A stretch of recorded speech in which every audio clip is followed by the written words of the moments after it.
Seorang gadis dikubur hidup-hidup oleh mertuanya. Perasaan sesak di peti mati membuatnya takut. Ia menggedor peti dengan gunting. Tapi tanah atas menutupnya terlalu kuat. Usahanya sia-sia. Ibu mertua di rumah tertawa puas. Akhirnya tidak akan ada yang merebut putranya. Ketika Tian sudah putus asa, sebuah tangan bangkit dari tanah. Tak disangka, di saat kritis ini suaminya menemukannya tepat waktu. Kemudian menyelamatkan nyawanya. Ketika sang putra membawa kembali menantunya ke rumah, ibu mertua terkejut dan ia sudah gagal. Siapa sangka dia berhubungan dengan orang bayaran. Ia ingin membunuh menantunya lagi. Suaminya bersumpah akan melindungi istrinya seumur hidup. Ia membawanya duduk di balon udara. Tiba-tiba ia mendapat telepon. Ibunya memintanya datang. Ibu punya sesuatu. Ibu mertua tidak tahu. Keputusan ini akan jadi awal dari mimpi buruk. Adik melihat kakak iparnya duduk di balon udara. Ia datang dan duduk bersamanya. Tian bilang ia sedang hamil. Ini berbahaya untuknya. Tapi ia nekat mencoba. Saat ini orang suruhan sudah memasang bom di balon udara. Kedua gadis itu juga menemukan keanehan. Tak henti-hentinya berteriak minta tolong. Jeritannya membuat ibu mertua gugup. Ibu mertua terlihat sangat panik. Setelah ledakan besar, ibu mertua terkejut. Keduanya jatuh dari ketinggian tapi mereka tersangkut. Keajaiban terjadi. Gelang di lengannya tersangkut. Kini mereka berdua tergantung di udara. Tangan Tian menanggung berat keduanya. Cinta antara dia dan adik iparnya sangat kuat. Tapi Tian sudah tak tahan lagi. Tangannya berkeringat. Ia terjatuh ke tanah dan berguling. Menabrak batu. Ibu mertua berlari ke tempat kejadian. Tak henti memanggil nama putrinya. Tapi tidak peduli dengan menantunya. Hanya Pen yang mengkhawatirkan istrinya.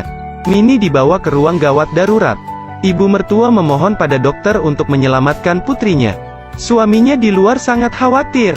Saat dokter membuka pintu, mereka terkejut setengah mati. Cucunya tak bisa diselamatkan. Ibu mertua marah dan berteriak pada dokter. Tak lama setelah Minnie dibawa ke ruang gawat darurat, Pen juga melihat istrinya. Ia menemani istrinya selama 2 hari 2 malam. Mertua jahat pura-pura menghibur anaknya. Biarkan ibu yang menjaganya. Tapi mertua jahat itu mencabut oksigen menantunya. Dia mengatakan keguguran putrinya disebabkan olehnya. Ia menatap sang menantu. Anehnya ibu mertua masih menolak untuk memaafkan. Menyelinap ke ranjangnya, lalu menekan bantal di wajahnya. Tian yang koma berhari-hari tiba-tiba terbangun. Dalam ketakutannya ia mendorong ibu mertua. Kebisingan menarik perhatian Pen. Tak disangka, ibu mertua memukul dirinya sendiri dengan botol kaca. Lalu berlari ke pangkuan anaknya sambil menangis. Berbohong telah diserang menantunya. Tentu saja, suaminya tidak menanyakan alasannya, tapi langsung mengusirnya dari rumah. Ia pikir suaminya akan berubah pikiran. Tapi ternyata ia memanggil pengacara untuk menceraikannya. Sang mertua adalah bencana yang memisahkan dua kekasih. Mengetahui menantunya diusir oleh putranya, ibu mertua sangat bersemangat. Ia bepergian untuk berpesta. Tiba-tiba melihat mobil di depannya menghalangi jalannya. Dia segera turun dan menyerang lawan. Siapa tahu ada gadis misterius muncul di mobil. Ia memarahinya karena mengusik orang. Itu tidak baik. Ia merasa gadis ini mirip mantan menantunya. Tapi menantunya baik dan lembut. Gadis itu menuangkan pasir ke mobilnya. Dia sangat marah dan ingin menghajarnya. Tetapi ia berusaha menahan. Dia tidak tahu bahwa gadis di depan adalah menantunya yang baik, yang dipaksa berubah oleh putranya. Sejak saat kakak ipar diusir oleh ibunya, dia sangat marah dan diam-diam menghukum ibunya. Ia menyelinap ke dapur untuk memasukkan kecoa ke dalam makanannya. Saat melihat kecoa, dia menjerit ketakutan. Ibu mertua mengirim orang untuk menyelidiki gadis tadi. Preman jahat itu mendorongnya ke bawah tebing. Dalam bahaya, ia menangkap kaki preman itu. Tapi ia melepaskan tali sepatunya, dan membiarkan kaki palsunya jatuh. Begitu saja ia jatuh dari tebing. Tapi ia masih bertahan di sebuah dinding. Ia tidak boleh mati, harus balas dendam kepada mertua jahatnya. Tepat pada waktunya seseorang datang membantunya. Begitu saja, ia memiliki kesempatan untuk kembali ke rumah suaminya. Kali ini identitas barunya adalah seorang gadis desa. Gadis itu langsung lantang berbicara kepadanya. Malam itu Pen melihat foto mantan istrinya untuk dibandingkan. Ini membuatnya penasaran.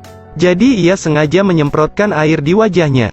ingin melihat wajahnya yang sebenarnya. Apa yang kamu lakukan? Minnie melihatnya. Dia ingin membantu tetapi tidak mungkin. Beruntung ia cerdas. Segera jatuh ke lumpur dan mengotori wajahnya. Dengan begitu tidak ada yang mengenalnya lagi. Ia bangun dan memarahi Pen. Melihat ini, ia tidak seperti istrinya yang lembut. Lalu Tian mengikat si preman dan memegang kapak. Ia takut dan mengatakan itu semua perintah dari ibu mertuanya. Setelah itu si preman melarikan diri dan melapor pada ibu mertua. Keesokan harinya ibu mertua menyumpal wajahnya dengan handuk. Lalu menyeretnya ke dalam ruangan untuk memberinya pelajaran.